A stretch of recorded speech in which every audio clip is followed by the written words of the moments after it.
Hi, everybody. My name is Attilio Rigotti, and I'm an actor and a theater artist.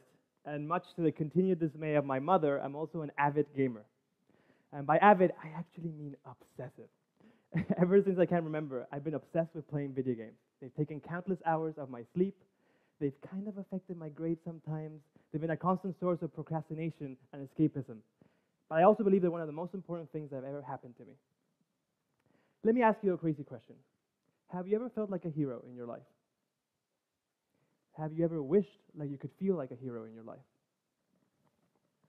I knew I did. I wanted to be the hero of my own life story. I wanted to overcome great challenges, do great things, to inspire other people. But I never felt like that in my real life, except when I played video games.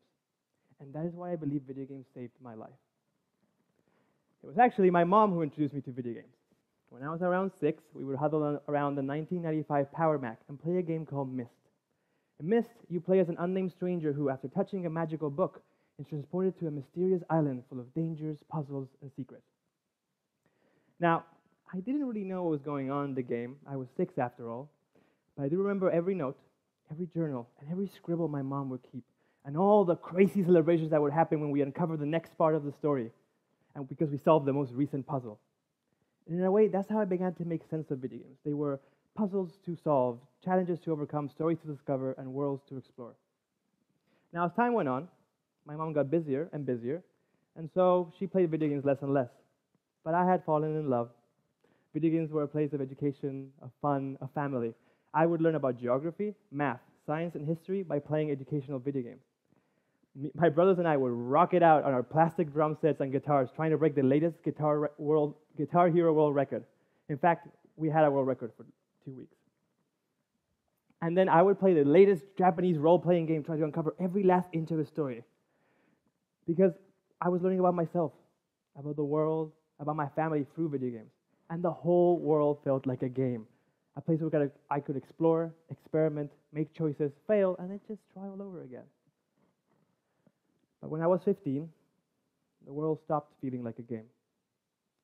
Adolescence for me was not a moment of exploration or experimentation. It was actually the time where I was supposed to make really tough choices about myself and about other people.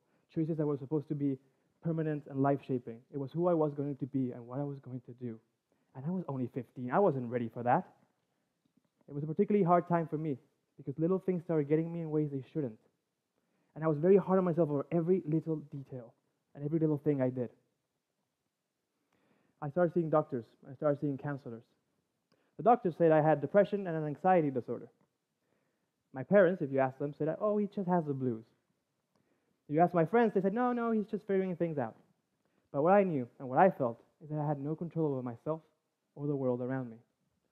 So the way I played video games around this time changed. They weren't just a space of fun. They were actually a desperate space of survival. I would play hours and hours and hours into the night, even through most nights. I would gobble up as many video games as I could, as quickly as possible, trying to go from one to the other, to the other, to the other, to the other. And sometimes, when in the middle of the night, I'd have dark, dangerous thoughts, I'd quietly sneak out of bed and turn on the computer and play a video game. I found peace. I found hope. I found a moment for exploration and experimentation that just didn't exist in my day-to-day life. I was asked to be the hero in games, to save the galaxy, but everything was in my own terms because nobody was watching, nobody was telling me what to do or who to be. I had to make all the tough choices in a game, but they were safe choices because I wasn't worried about impressing anyone or failing anyone or disappointing anyone. There were so many choices to make in a video game so quickly that I had no time to focus on every single one of them. And if I did mess up, I could just reboot, reload, restart the save, turn off the computer and turn it on again. I was making so many mistakes so quickly and I could just try again. And it was amazing. I felt happier playing video games than I did in real life. And I didn't really understand why. Now, I knew it had something to do with choices. Because the choices of real life, who to be and what to do, were scary and overwhelming, so I'd run to video games where the choices felt safe and approachable. I knew it had something to do with heroes, because making those choices made me feel heroic and empowered. And I knew it had something to do with the imagination, because of the immense worlds and narratives that these video games created and gave me a chance to be a part of. So, after 4 years of college, wonderful professors, a couple of artistic projects, 3 existential crises, and a big thesis project, I think I better understand how video games saved my life, but more importantly, how I think they can change yours. So let's talk about games. In 2012, Jason Rohrer's 5-minute video game called Passage was inducted into the New York Museum of Modern Art's permanent collection. In Passage, Jason Rohrer tried to capture an entire lifetime in 5 minutes. Now, to do that, crazy goal, he didn't really rely on high fidelity graphics or huge amounts of text or the most high quality images. Instead, he believed a whole lifetime could be exemplified in one single choice, which is to pursue your own dreams and ambitions to the fullest, or to give some of them away in order to share a lifetime with someone else. Now, to show this choice, he decided to do it through the gameplay, or how the game is played. Now, here's the key thing, which is gameplay is one of those words that gets thrown around a lot in the video game world, and everybody believes they know what it means, but nobody really knows what it means, so they just say a lot of gameplay all the time. But my favorite definition of gameplay actually comes from Sid Meier, the developer of video games like Civilization and SimCity, and he proposes that gameplay is nothing more than a series of interesting choices. But the choices don't just have to be interesting, they can be memorable, exciting, emotional, like reading a good book, or watching a damn good play of theater, or going to see an amazing movie. Crazily, until around 3 years ago, I never thought of video games as art. For some reason, my work in the theater was very different from my work, my love and my passion for video games. But bear with me. Let's say that art is a deep study and exploration of the different aspects that make up the human experience. Then I do believe video games can be art, because they are a deep study of the way human beings make choices and how we can present new, exciting ways of making decisions through the imagination. Jean McGonigal, performance studies scholar, video game developer, huge inspiration in my work, and a former TED speaker, actually said that one of the many reasons we find video games so incredibly attractive and interesting is because they give us a chance to be a part of something bigger, creating these narratives and these worlds that we can be a part of, inhabit, and give meaning to. Shigeru Miyamoto, the founder of Nintendo and the creator of games like Star Fox and Super Mario, states that players are artists who create their own realities in games. Video games create self-contained, highly dynamic, challenging worlds that a player can inhabit, own, change, and give meaning to by making choices in them. Choices that are small and big, but they all matter within the game. In the story of my life, I never felt like the hero because I wasn't in control in the way I was making choices. But in video games, I was the hero because I could make those choices my way, and they will all matter, for better or for worse, in the world of the game. I wish I could tell you how important I think it is to make choices in life. If I asked you what a hero means, you'd say words like courage, sacrifice, and strength. Well, I can't think of anything in life that requires more courage, more sacrifice, and more strength than making a choice. Every great act is motivated by a decision, and every great hero is faced with a choice. That is how we create stories together. That's what true interactivity means to me. But every day, more and more choices are taken away from us. And the few choices we have left are scary and overwhelming.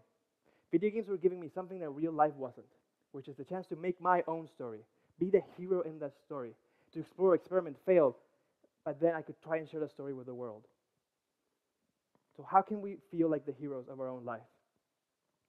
I desperately wanted to share that feeling that games gave me with people, and to remind everybody that making a choice is the most important thing you can do in your life.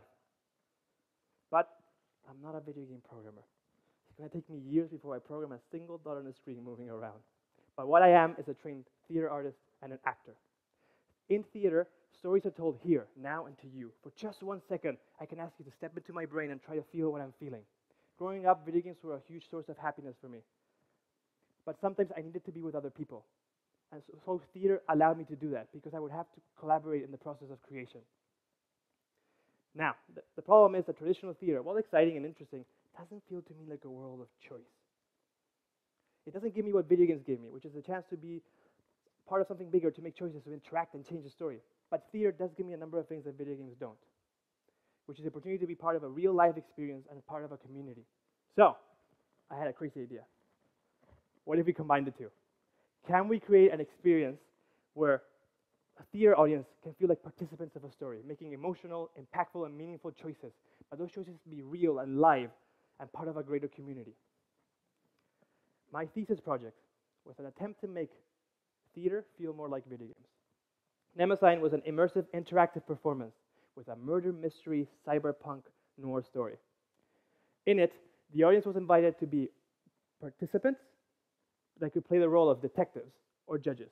If they were detectives, they could uncover clues and discover parts of the story by interacting with the space and the actors. And if they were judges, they could choose who they thought was guilty and why. By doing so, I hope that the audience would fight, discuss, collaborate, make choices with each other and for each other, and therefore be an active participant in creating their own story of the experience. And so choose the ending they would get at the play.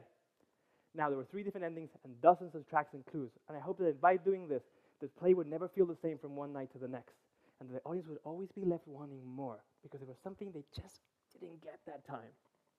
It wasn't perfect. There was a lot of things that we could have done better, but I had an incredible team who I'm incredibly grateful to, and we did something that felt fresh, new, exciting, innovative, and something unlike we've ever seen before. Now, doing that play actually gave me the courage to try and make video games. With a team of incredible student artists, some of who are in this room right now, we're developing a game called Mourning, an exploration of depression, grief, and loss. Each of us in the team have our own relationship to depression, to feeling down and getting back up again. And this game is a chance for us to explore what are the choices we have to make in that process. How can we show those choices in the story? And how can we make that story meaningful to us, and hopefully by doing that, meaningful to others? In a way, I'm trying to make video games feel more like theater. And it's my first very, very, very messy chance to try and translate my love of games well into games. Now, as I'm supposed to step out into the world as a professional, an adult, and an artist, I can't help but thinking of playing Myst with my mom. I hope to share the experiences that Myst gave me and the happiness that Myst gave me to create work that has these immense narratives and worlds that a player can inhabit, give meaning to, and make choices in. Once again, I believe that making a choice is the most powerful act a human being can do. And yet we're making choices the wrong way, because choices shouldn't be scary. They shouldn't be overwhelming. They should be fun. They should be exciting. They should be interesting. They should be a place of learning. This is what video games gave me. This is how video games saved my life in a moment I felt confused, afraid, alone, and empty. And this is how I think video games can change your life. But it's not just about playing games. It's about what we can learn from video games. And I'm trying to learn from them through theater. But it's not enough. Because I'm just a 23-year-old Chilean actor obsessed with telling stories, with art, and with video games. But I need to ask, what can you do with these games? Because I know there's people out there, gamers like me, who know that there's something more to playing a video game. That it's not just fun, but there's something magical, something revolutionary, something we forgot. So the question I have from you is, what can you learn from video games? How can you make choices in your day-to-day life? How can you bring more choice to your day-to-day life? How can you help people tell the story of their life in the way they want to? And how can you make them feel like the hero of that story? So let us together make a world of meaningful, impactful, safer, interesting, heroic, and emotional choices. Let's learn how to make those choices from playing video games. Because I believe that's the only way people can, in real life, be more like the heroes they've always dreamed of being. So what I want you to leave, if anything, is that make choices in life that feel yours. Thank you very much.